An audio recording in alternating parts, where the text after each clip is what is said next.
Hello and welcome to Kickoff Commentary and Day 3 of 32 teams in 32 days, and today we'll be sticking in the NFC East with the New York Giants. A lot has been said about the Giants in this past offseason, and for good reason, and we will get into that briefly here. The Giants had the worst offseason since the 49ers the year after Harbaugh left, and what may be one of the worst offseasons in the history of professional football. The big ones. The team traded wide receiver Odell Beckham Jr. after signing to an extension. After David Gettleman said we did not sign Odell to trade him, they traded him to the Browns for Jabril Peppers, a first-round pick, and a third-round pick in the draft. This is in addition to trading Olivier Vernon for Kevin Zeitler, a trade that I don't think was actually that bad. However, it is unforgivable to trade the offense version of Lawrence Taylor and the best player the franchise has had in 20 years to Cleveland for, in my opinion, very meager returns considering what the Bears were able to have to give up to get Khalil Mack. In addition to this, the team made the worst draft pick in years when they took Daniel Jones at number 6 overall. I believe Daniel Jones could turn out to be a good quarterback, simply because I've been wrong about many things in the NFL. However, there is less evidence providing that he was worth the 6th overall pick than any high draft pick I have seen at quarterback in my lifetime so far.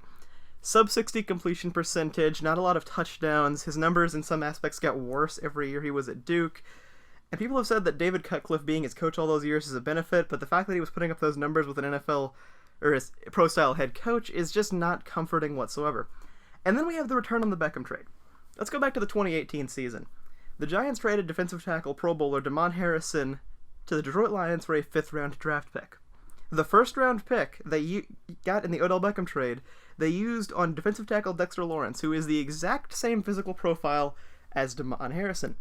So, partially, they traded Odell Beckham Jr. to replace a player they traded a 5th-round draft pick for. Unbelievable. The team was able to add Golden Tate in free agency before he immediately got popped for a drug suspension and will miss the first 4 games of the season.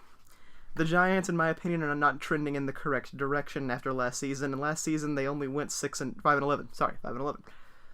So, with all of that being said, and a very, very rough offseason for the Giants, what do I think their record will be this season? Let's get into it.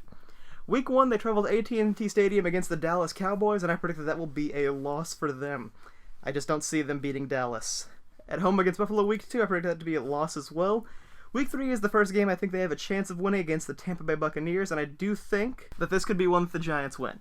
The Buccaneers' defense does not impress me whatsoever, and Ndamukong Suh makes it better, but it doesn't make it good. Bruce Arians' offense will likely still be kind of working out its issues by week 3 of this, so I do think the Giants can pick up a win here. After this, they play the Redskins, which I do not think will be a win for them. The Vikings and Patriots as well will likely not be wins for the Giants. After this, they play against the Arizona Cardinals at home, and I think that will be a win. A rookie quarterback in Kyler Murray, Cliff Kingsbury, we don't know how his offense is going to transition at the NFL level. I think that's one game the Giants could pick back up.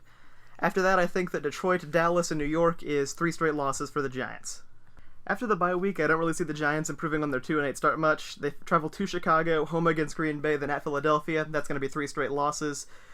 Then, on December 15th, they play up against the Miami Dolphins. This is going to be a hard game to call between in my opinion, the 2 worst teams in the NFL. However, I think it's hard for a team to lose as often as they did there, so I think I'm going to have to actually predict that the Dolphins will win this game against the Giants.